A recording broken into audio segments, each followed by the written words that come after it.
திருப்பூர் மாவட்டம் உடுமலை தாலுகா பூளவாடியில் 1899 செப்டம்பர் 25ஆம் தேதி பிறந்த நாராயணகவி கவிராயர் பொது உடைமை, சமத்துவம், பெண் விடுதலை, சுயமரியாதை உள்ளிட்ட முற்போக்கு சிந்தனைகள் கொண்டவராகவும், விடுதலை போராட்டத்தின் போது தேசிய உணர்வு பாடல்களை எழுதி பாடியவராகவும் சிறப்பாக திகழ்ந்தார்.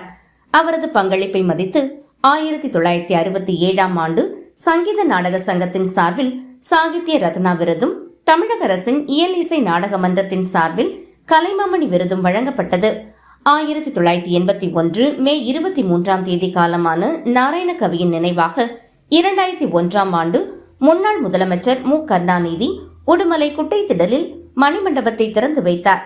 இந்த மணிமண்டபம் தற்போது செய்தி மக்கள் தொடர்புத்துறை சார்பில் பராமரிக்கப்பட்டு ஆண்டுதோறும் நாராயணகவி பிறந்த நாள் அரசு விழாவாக கொண்டாடப்படுகிறது.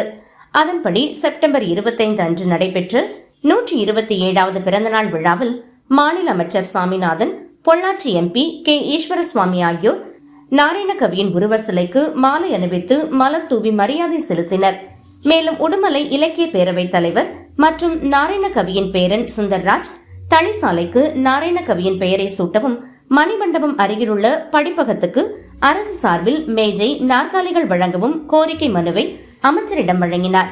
இந்நிகழ்ச்சியில் உடுமலை வருவாய் கோட்டாட்சியர் குமார், வட்டாட்சியர் கௌரி சங்கர், நாராயணகவியின் குடும்பத்தினர் மற்றும் இலக்கிய ஆர்வலர்கள் பலர் கலந்து கொண்டனர்.